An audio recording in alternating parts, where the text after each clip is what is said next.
Boxing update mga tol, Bernard Hopkins may hamon kay Terence Bud Crawford. Bakit daw niya inahabol si Canelo Alvarez? Meron naman daw humahabol sa kanya dito sa welterweight division. Ito nga po si Jaron Boots Ennis. Bakit hindi na lang ito ang palagan ni Terence Crawford? Mas madali naman ikasa ang laban. Kaya nag-call out si Bernard Hopkins kay Turki Al-Sheikh.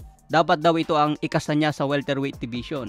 Hawak nga po ngayon ni Jaron Ennis ang IBF welterweight belt. Gusto niya kalabanin si Terence Bud Crawford kahit umakyat daw ito sa 154 pounds. Sabi ni Jaron Ennis sa kanyang interview, anywhere, anytime, kahit saan papalagan niya si Terence Crawford. So parang ganito rin ang sitwasyon ni Crawford kay Canelo Alvarez. Si Crawford naghahabol kay Canelo pero umaayaw itong si Canelo. Samantala si Jaron Ennis naghahabol naman kay Terence Crawford pero si Crawford naman ang umaayaw.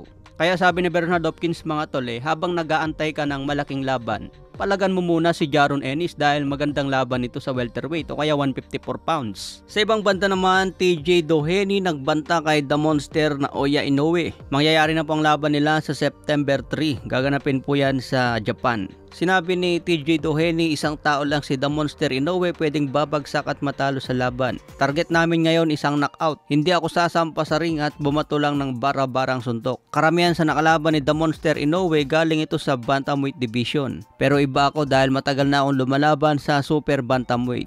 Ang kailangan ko lang gawin ngayon, mag-prepare ng mas matindi. Ihanda ko ang katawan ko sa September 3. So ayan mga tol, target ni TJ Doheny ang isang knockout kay The Monster Inoue. May kartada ito na 26 wins, 20 KOs, may 4 na talo. Makita naman po sa kanyang kartada, mataas ang knockout percentage. Kaso nga lang mga tol, may edad na ito ngayon na 37. Di natin alam kung kaya pa niyang gawin ang sinasabi niyang knockout. Baka mamaya ito pala ang matulog sa laban.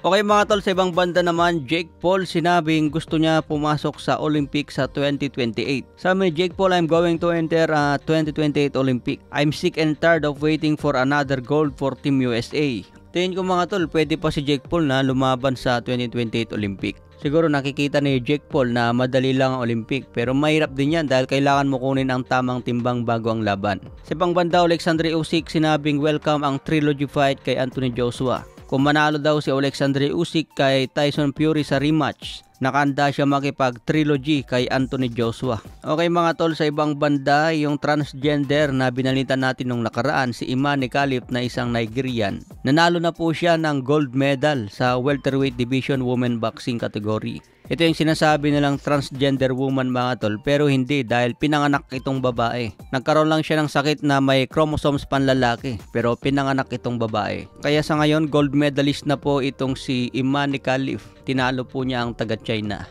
Sa ibang banda, paabol ko na rin mga tol, General Cuadro Alas Casimero, yung sinasabing may laban ngayong September, mukhang wala namang laban mga tol. Kaya abang-abang lang guys kung may laban talaga ngayong September.